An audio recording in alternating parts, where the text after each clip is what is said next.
Bonjour Caroline. Alors Bonjour. voilà, j'avais vraiment envie de te mettre en lumière parce que avec tout ce travail que je fais avec ces femmes de challenge, forcément, elles sont accompagnées d'hommes de challenge.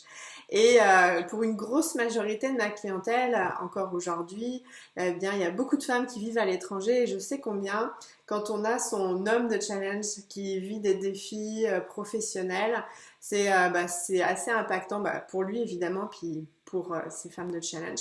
Et donc en fait, pour moi, tu apportes une vraie solution à des difficultés que peuvent vivre des hommes expatriés. Et je sais aussi combien pour eux c'est difficile de demander de l'aide. Donc, vu ton créneau vraiment très clair, voilà, je voulais vraiment te mettre en lumière. Donc, je te remercie beaucoup d'avoir accepté cette interview. Donc, je vais Merci te à toi. laisser te présenter brièvement, puis après, on va y aller sur des questions clés, donc à destination de ces hommes expatriés. Alors, je parle des hommes expatriés parce que moi, c'est femmes de challenge, mais on est bien d'accord, les femmes Oui, sont sont aussi bienvenues, expatriés. évidemment.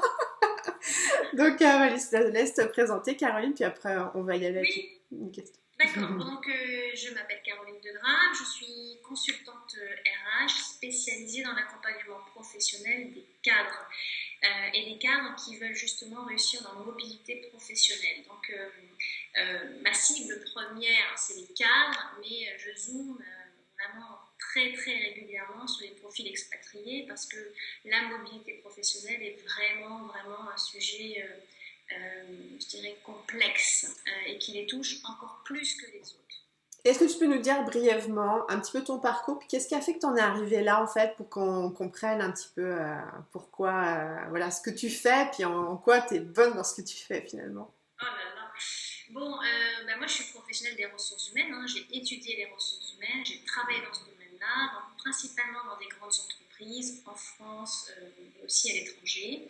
J'ai été expatriée plusieurs fois, donc je dirais que le sujet de la mobilité est un sujet que je connais voilà, vraiment très bien, et aussi à titre, je dirais, personnel, puisque j'étais déjà enfant dans les valises de mes parents qui eux-mêmes étaient expatriés. J'ai aussi suivi mon conjoint en expatriation, etc. Donc voilà, pour le côté professionnel, ce qui fait que après j'ai créé mon entreprise et que j'ai focalisé dans ce domaine-là, c'est que en tant que conjoint suiveur, conjointe suiveuse, euh, j'en avais marre de toujours arrêter, je dirais, ma carrière, entre guillemets, et de reconstruire sur place, etc. Donc je l'ai fait une fois en Chine, j'ai pu travailler en Chine, etc. Là, ça s'est reproduit en Indonésie, et c'est vrai qu'il se tramait quelque chose comme l'envie de créer un peu mon entreprise sac à dos, quelque chose, une envie, une volonté d'avoir une certaine continuité. Donc c'est comme ça que nous nous sommes rencontrés, on a travaillé ensemble, etc. Alors après, je ne vais pas rentrer vraiment dessus, mais c'est vrai que quand j'ai travaillé en Chine, j'ai eu un contrat local et donc j'ai dû aussi rentrer d'expatriation.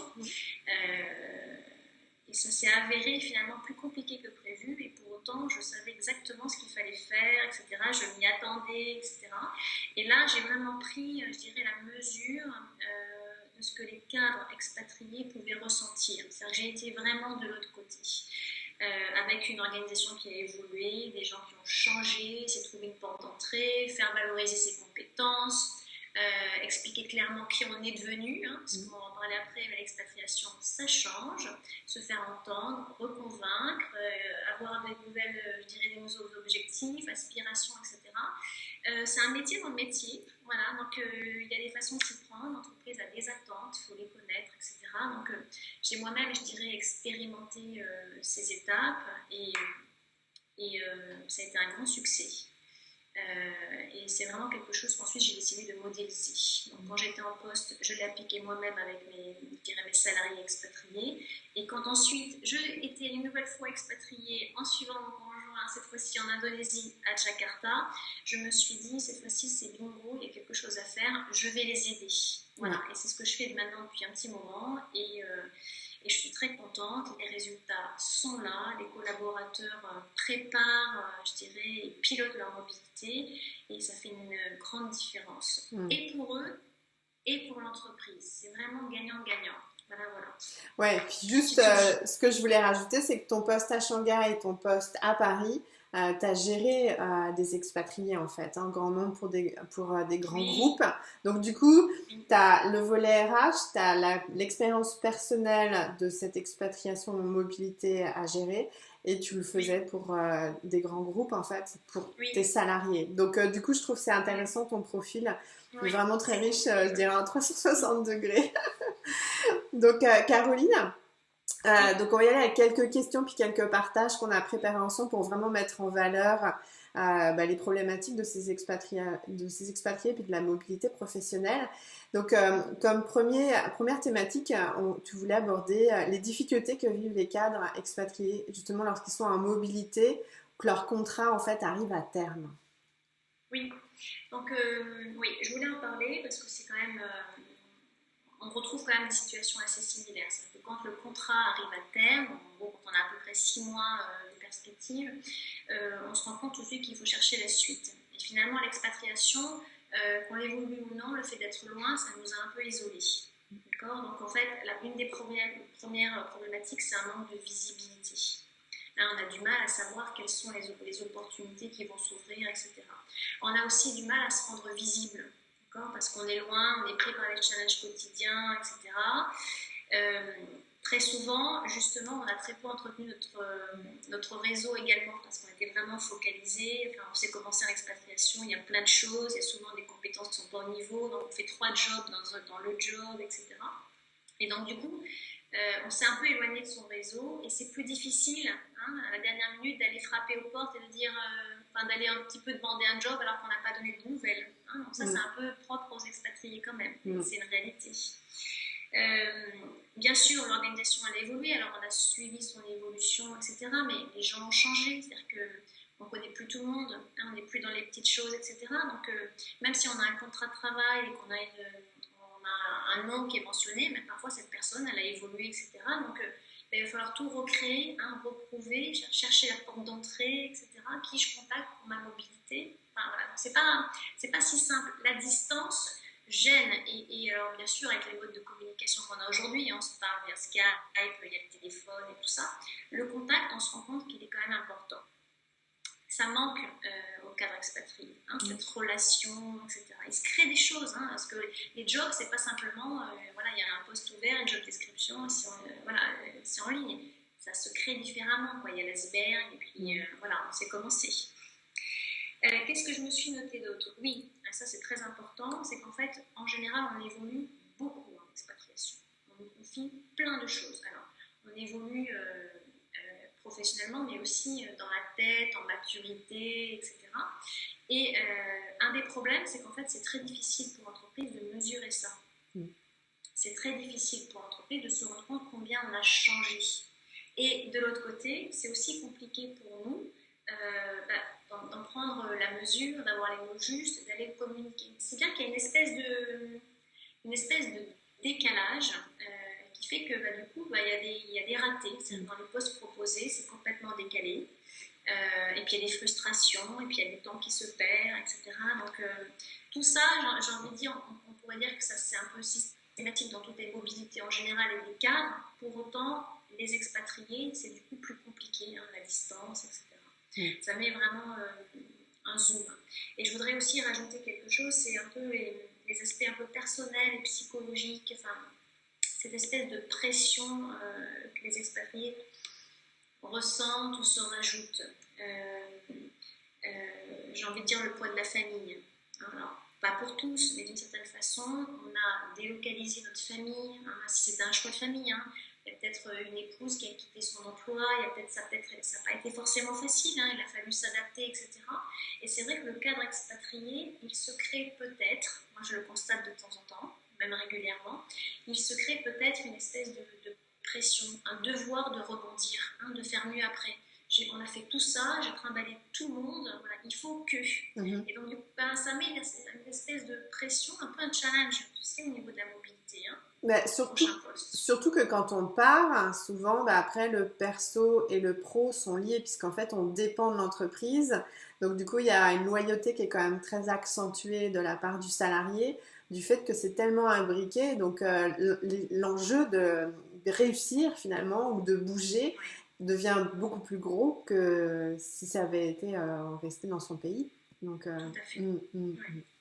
Il y a aussi quelque chose qui est compliqué, c'est qu'on est un peu enfermé dans un contrat d'expatriation avec une date butoir. C'est la date de fin.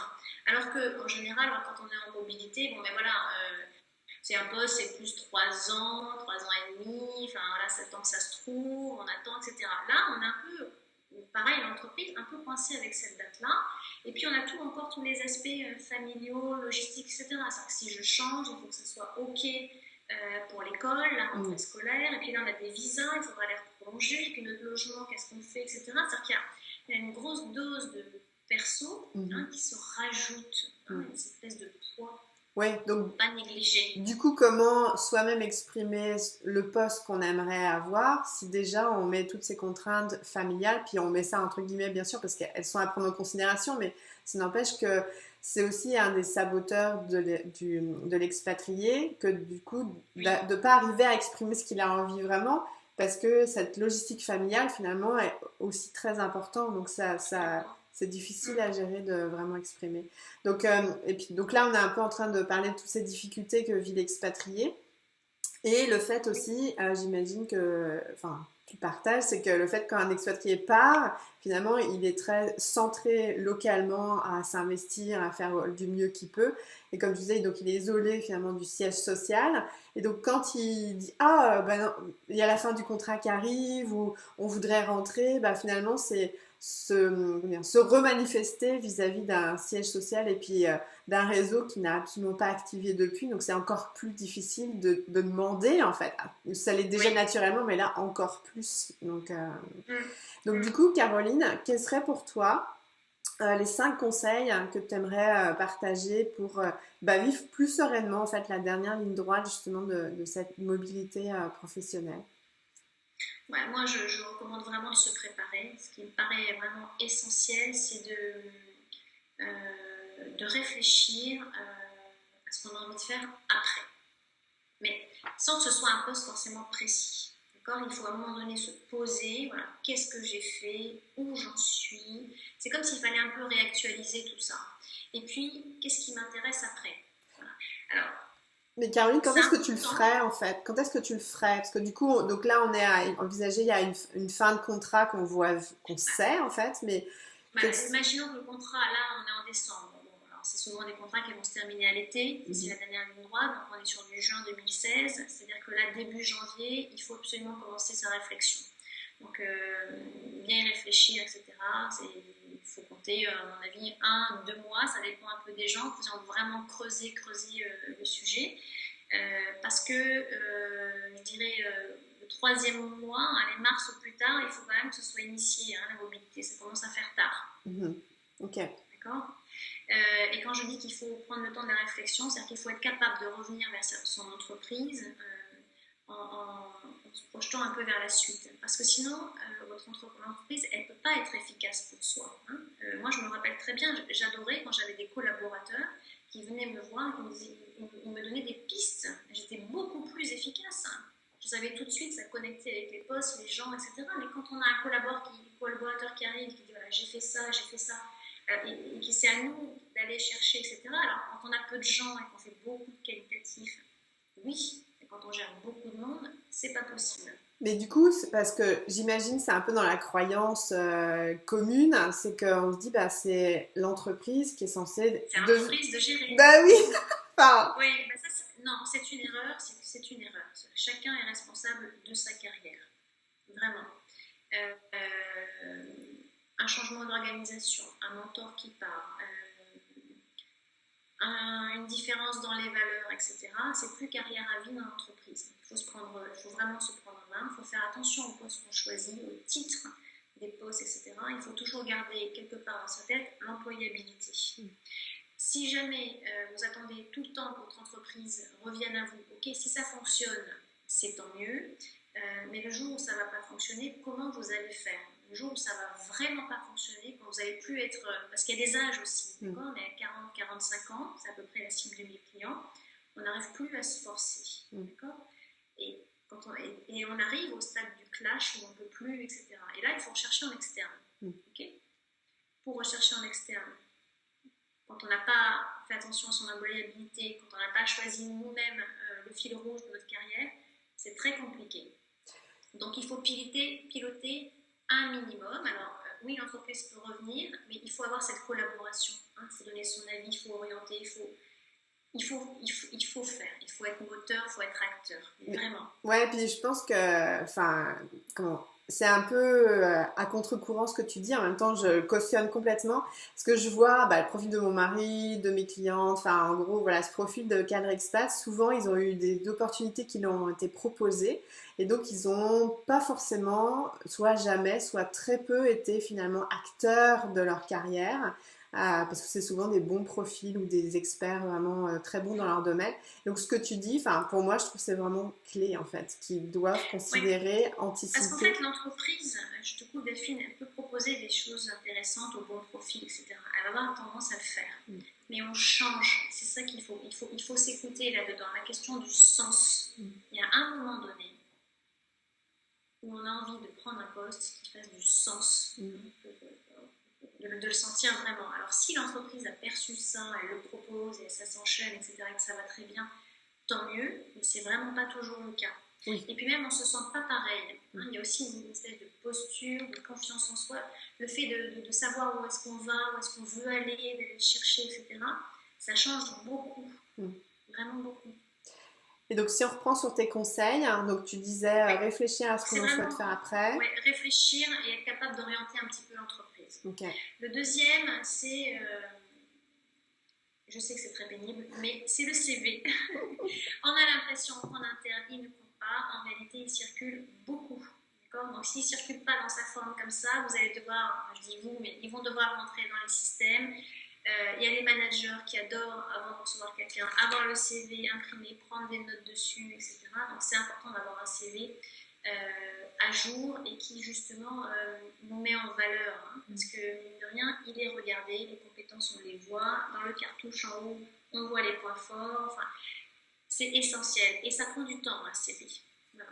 Et ce n'est pas simplement que marquer une liste de ses réalisations, etc. Ce qui compte, c'est qu'il y ait une espèce d'alignement, d'alignement avec là où on va. Moi, les CV que je travaille avec mes clients, c'est vraiment le CV va vraiment conforter ce que la personne est en train de dire, les aspirations, etc. La personne en face va regarder le CV, va dire mais oui, c'est une évidence, il est fait pour ça, je le prends pour ça. Ouais, il doit être aligné en fait avec là où on est le cadre expatrié. En fait. Donc ça, je dirais c'est un idéal. Mais sinon, le conseil, c'est vraiment il y a un CV à jour, faites l'effort de le faire parce que là, typiquement, on mettait une échéance, si c'est juin 2016, ça ne veut pas dire, voilà, on est en mobilité quasiment, il se peut tout à fait qu'en janvier, on reçoive un coup de fil, il y a une opportunité qui s'ouvre, les entretiens commencent, et il faut envoyer le CV parce que c'est dans le processus.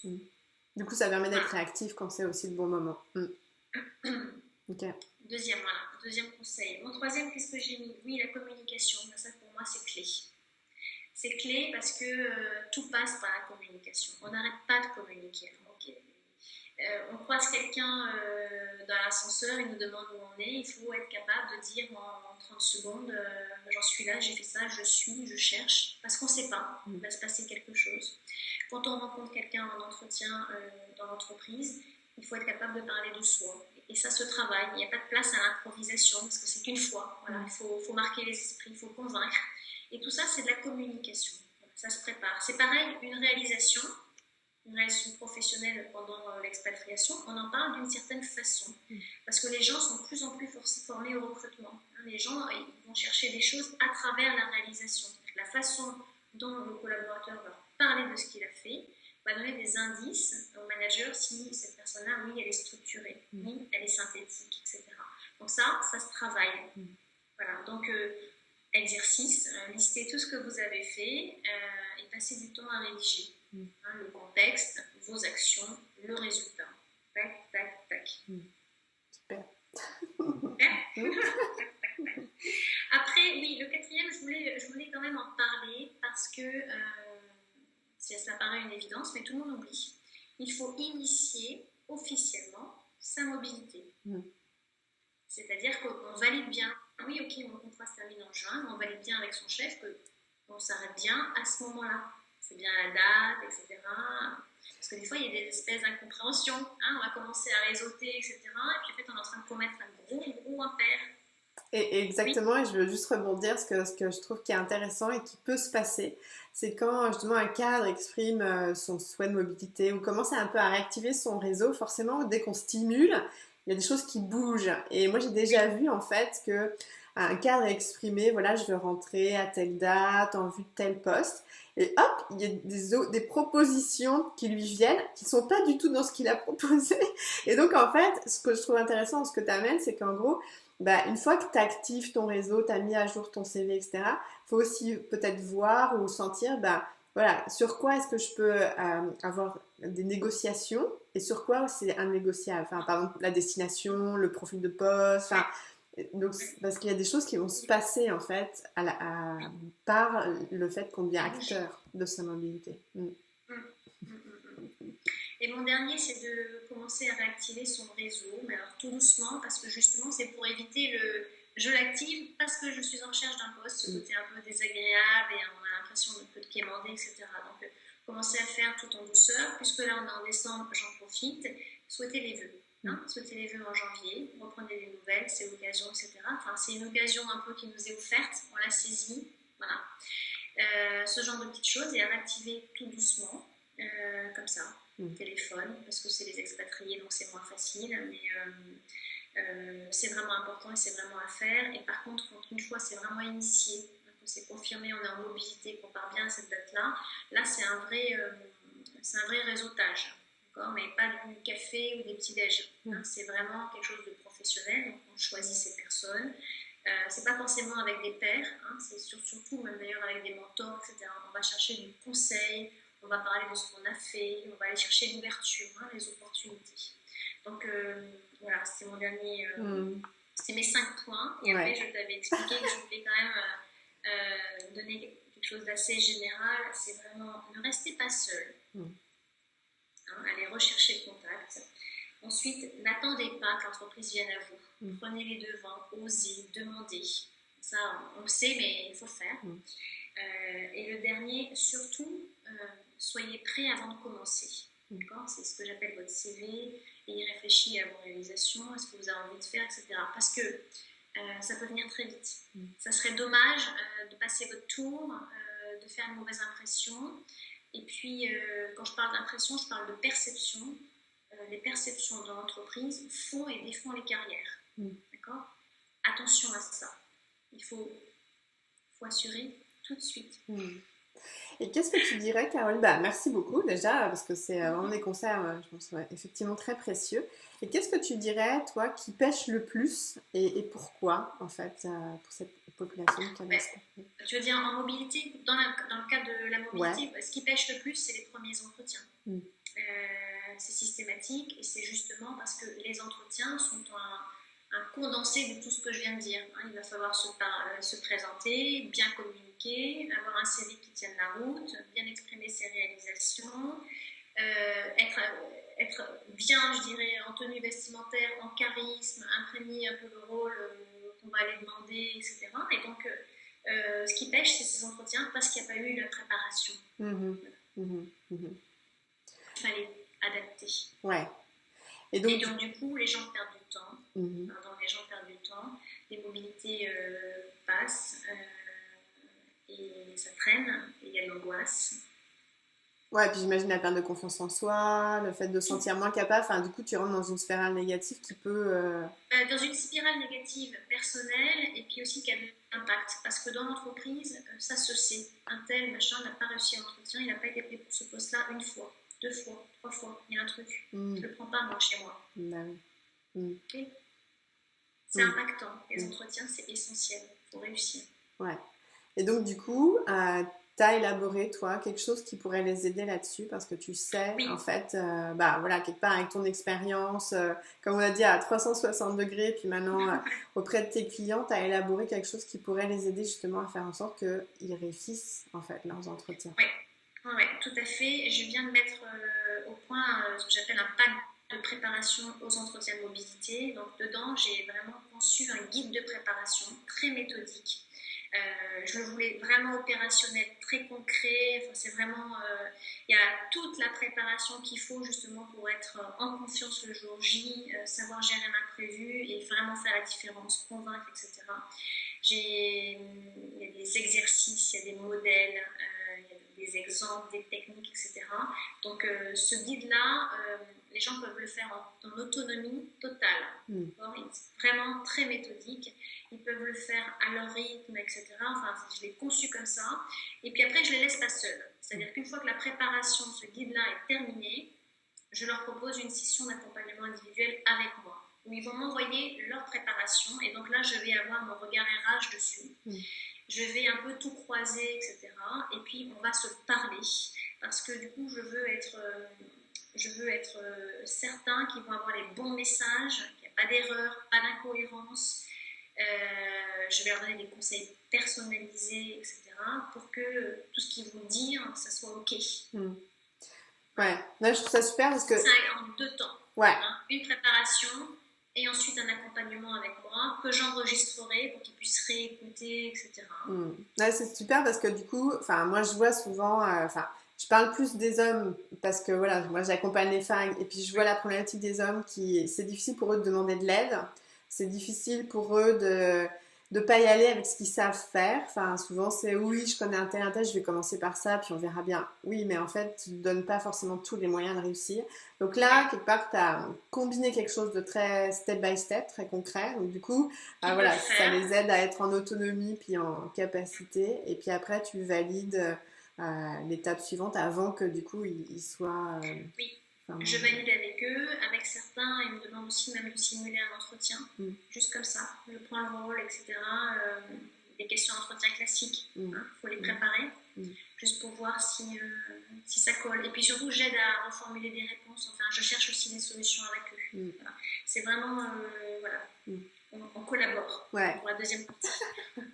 Non, mais je trouve ça super et c'est pour ça, Caroline, que je voulais te faire cette interview d'expert avec toi parce que pour que aussi des femmes comme nous on puisse en parler à nos maris parce que comme je disais c'est pas forcément facile pour eux de dire j'ai besoin d'aide ou de comprendre ils peuvent potentiellement avoir besoin d'aide, puis le mot aide je pense que c'est pas le bon mot pour eux et puis du coup nous on peut être aussi des actrices pour les aider à dire essaye, vois, ça peut déjà faire sans doute la différence et qui se mettent dans un mode justement de se donner les moyens parce que forcément ils ont un beau potentiel et des fois ils peuvent pas finalement poursuivre une carrière parce qu'ils ont aussi été souvent habitués à ce qu'on leur propose des choses et là ils deviennent acteurs donc c'est un vrai changement de posture et en fait la façon dont tu as construit ce produit ça les aide à se dire je suis capable, je vais le faire en autonomie puis à la fin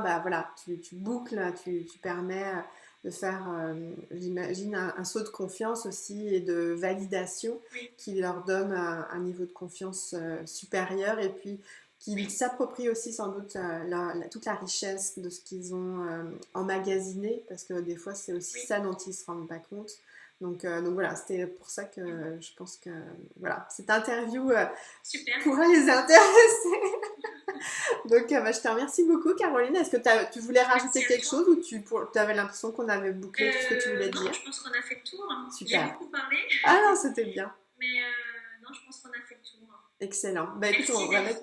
avec grand plaisir. Enfin, vraiment, c'est moi mon intention, puis comme on l'a dit, ça peut être aussi des femmes expatriées, bien sûr.